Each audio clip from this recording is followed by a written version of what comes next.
forge a society that is colorblind and merit-based.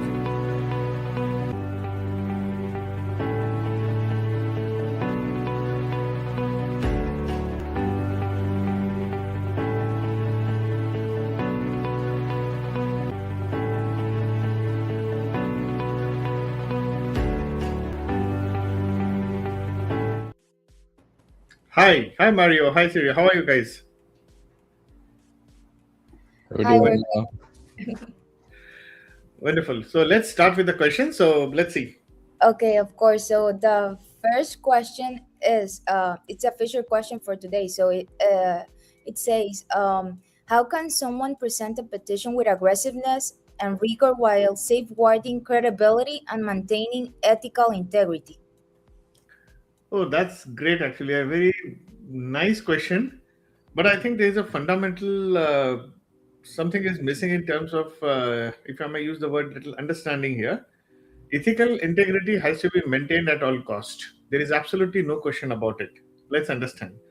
The question here is that how can one present a petition with aggressiveness and rigor while safeguarding credibility? I mean, I think that's the core part here. Now, I think the issue of aggressiveness is not being understood in the context what it should be required. Now, let's understand that in any petition, there are three dimensions. The first is the evidences, period. And evidences are based on facts. Okay? They are based on the actual. So, let us say, for example, you have a membership, you need all details for the membership. You have, let us say, done a judging opportunity, you have a proof of all the fact that you were invited, you participated, there was an impact, there was a kind of some kind of a rubric that was being assessed, that you, okay, so there would be some all the parameters, and there is a thank you mail or something, so you create those evidences. Now the whole challenge is that you have done this job. Now if you do not have any one of these, it does not constitute anything. Let's understand. You cannot do anything. So this is the first step. The second step is that you need to present it in a way that can it uses logic and rationality. So you say that, okay, I was there on so and so date, I did this, I did that, and you create a kind of a documentation or something that creates a logically metrics that you create. So you have done 1, 2, 3, 4, 5 judgings. You have everything with you here. Actually, you show this. And the last is, then we talk about, is something that you would call is a legal argument. Now, these three are the pillars of any criteria, any evidence that you make actually here. I repeat, the first is the evidence. Second is logical rationality and or sometimes scientific, merit and metrics.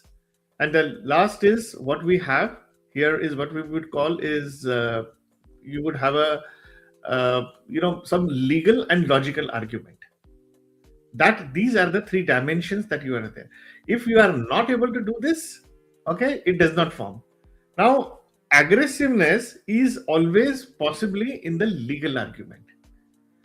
Okay, if there are no evidences, now comes a second question is that how I would define aggressiveness is that one is the way that you kind of, okay, and I'm going to give you a very direct example in this. Somebody gets a award, and we have seen that there are some RFEs or something that are coming in which says that, oh, you got a silver award. Since you did not get a gold award, you are not at the best of your field. Okay, you got a bronze award, you are not. Now we can counter this aggressively by preempting this and creating a nullification impact in your petition that legally it would not be possible for someone to reject it because you got a silver award. But the fact remains that so that is called aggressiveness. Please understand. There is nothing unethical about it. Number one, credibility has to be maintained because every evidence that you give, that is always that has to be authentic, credible, and probative. Okay, that will have to be there. Now, this is how this entire kind of a petition has to be created, and that is what is required. Period. Aggressiveness is not in evidence submission. Evidence is not in, logical argument. You cannot create a aggressive logical argument. Either it is or it is not. Simple. But you can create a aggressive argument only for the purpose of legal argument. So, first of all, again, I will come back. There is no question of not missing the ethical integrity. There is no question of your evidence or argument being non-credible. Safeguarding, it has to be there. And aggressiveness, it has to be rigorous. So the question only is of aggressiveness.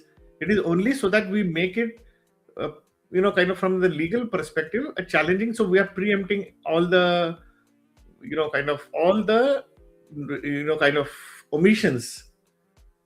It becomes, we are preempting rejection and trying to cover that up in the before. That simple as that. Okay. So let's move to the next question. Yeah, absolutely. So our next question, I think, can piggyback pretty well off of our featured question, but essentially they ask, what's the biggest red flag that you see in early EB1A hopefuls that they themselves don't necessarily recognize in that moment?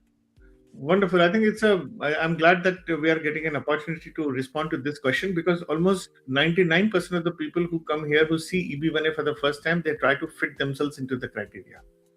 They feel that, everybody meets a critical role and, something salary possibly. And they had written some paper sometimes during their college days or something, and they feel they can this will meet the requirement for EB1A. No, it doesn't work like this. Those criteria are lens. So this is the biggest mistake that they have, that you fulfill 3 criteria or a little more.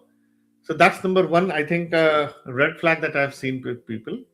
I really don't want to call it a red flag in strict sense. It is just a kind of a misunderstanding that people have. The second, what they feel is that, not that they are just 3 criteria, they feel that somebody else got it, and their friend, their neighbor, their friend's friend got it, and so if he can get it, I can get it. I mean, that's again basic mistake. I feel that people have been claiming that, something like this, and that has been a motivation. That's not the right motivation, actually.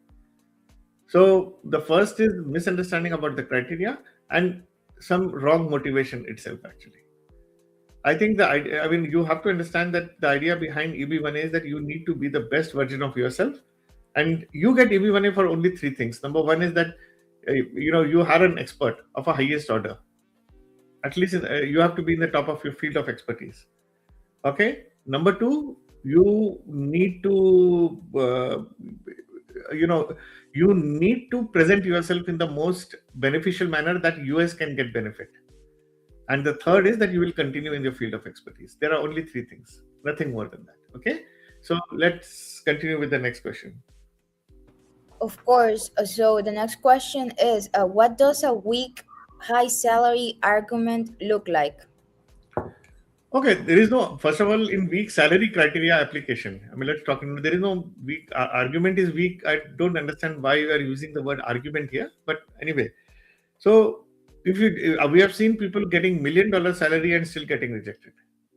Okay, now why is it so? Because simply people don't understand that you are just fulfilling the fact that you are getting a salary is not important. The fact is why you are getting a salary is important.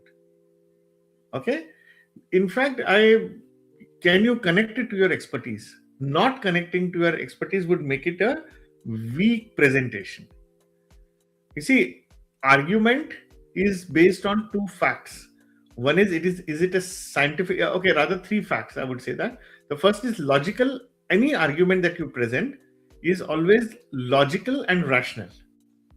You are just talking, okay, you are creating a logic out of it, and you are saying, okay, this is, A is equal to B, B is equal to C, so A is equal to C. That's called logical and rational. Okay, but it is not always true. Okay, because when we use the word in logic also, when you say A is a cousin of B, B is a cousin of C.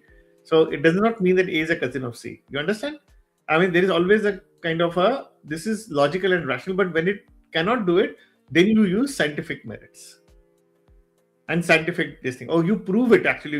They had a common mother, you had this thing, and then mother, father, brother, sister. You create a science out of it, relationships, and then you say that this is, you draw charts, okay, and a family tree, and then you show it. That becomes scientific. And third is legal argument. In that legal argument, you need to, kind of use some existing laws, regulations, and something. You use a doctrine of relationships or something, then you prove that what is the relationship between the two by creating those scientific argument. But you cannot just simply make a statement and assume that it will be true. So when there is no argument, okay, anything. So I think I can respond to this in a way that any weak argument for that matter, for EB1A criteria, is something when it is not based on logic and rationality, it does not have element of scientific merit into it, and it does not apply law properly. These would be the three ways that I would like to respond to this actually. Any argument contradicting it does not use that academic acumen, it would not fail. Just giving evidence is not sufficient. That it is because of, you give a W-2s, and even we have seen that actually people getting $1 million salary. In fact, there was a case in 2024, I remember December, somebody running a company worth 200 million valuation was rejected actually. And I think that person went on a Twitter or something, and we don't know what was the logical argument that was created, what was the scientific merit that was established, and what was the legal basis on which the claim was being made. So this is, I think I like this question very well, but I think it's very important, I would say that all the three elements in an argument. So in next league, what we do is that when any presentation has to be made for every fact that exists, we do it by these three ways to do that actually. Okay, so let's move to the next question. Yeah, absolutely. So our next question, they ask, how do you measure credibility of media coverage? I have several articles about my work that have been covered by large and small media outlets. Should I include both or just the larger organization itself? I love this question. So just now I mentioned about merit actually. And we talk about arguments. That's another two things that we spoke about. Measure credibility with the moment you are using the word measure, it means it has to be quantified. Okay. Now there are different ways to present a media. There is something called as AVE. There is something called as Barcelona principle, 4.0 or 3.0. There are ways to do a measurement of a media coverage. It has certain factors. So what we are trying to do here is we are trying to present this in a very scientific manner in this particular case, by just saying this. So there is another way. So you just give a logical argument by saying that, you have done this, and this came in Times of India, this came in New York Times. That is just a presentation, just a logical argument possibly. Now comes the next is, again, we are talking about is scientific merit. It means you quantify your work actually. You are quantifying your work in a way that, there is something called as Barcelona principle. Yeah. There's something called as Barcelona principle, then advertisement value added. So you have to create that actually. You need to know the number of publication, number of circulation, region, everything, and then you create some kind of a factors for that. We do this for all our students in the program. So that's how it has been pretty successful. It is not only, and then you create a legal argument based on the fact which exists actually. Okay. Now these are the methods that are being used. We don't know which article, this is a very generic question. Ordinarily, I would have said, we don't know which media is there. So without the facts, I cannot answer this question. But I'm not while I'm not qualifying myself to give a specific case in this particular answer, but we don't know actually that which article. So how can meritorious argument can be presented using AVE or, as I said, Barcelona or a legal basis? I don't know, but I think this is the three ways that we have to use it actually. And people who have been successful in doing that, because anything that you talk from a scientific basis cannot be, you know, can be challenged. Let's understand. Anything that you give on a scientific basis cannot be challenged. So the whole issue is that if you try to cover up everything from the scientific basis, it will be excellent for you. Okay? And let's take the last question now. Okay, so another of our aspirants asked, I work in AI and machine learning. I've co-authored a few papers, but I'm not the first author. Most of my impact has been deploying models into production at scale. Does USCIS value real-world implementation as much as academic publications? Absolutely. Please understand that anything what you say does not have any impact, it does not have any value. So you need to do this actually. Okay, so that would be is really wonderful actually in that sense. I liked that what you're saying, that real world impact, it has to be there, and you have to present it with a quantifiable or qualitative metrics. Okay, so that's all we have here for today. So wish you all the best. And if you have any more questions, please send us, or we are also invited at times to come to this session for live, and we can discuss together if you have any questions. If you want to join next week, reach out to Mario, Syria, or I, and we'll be always be happy to help you. So have a wonderful Saturday, guys, and have a wonderful day. Bye bye. Thank you for joining us today. If you have any further questions or need personalized guidance, please reach out to us. We are here to help you every step of the way in your journey towards achieving your American dream. Let's connect and make it happen together.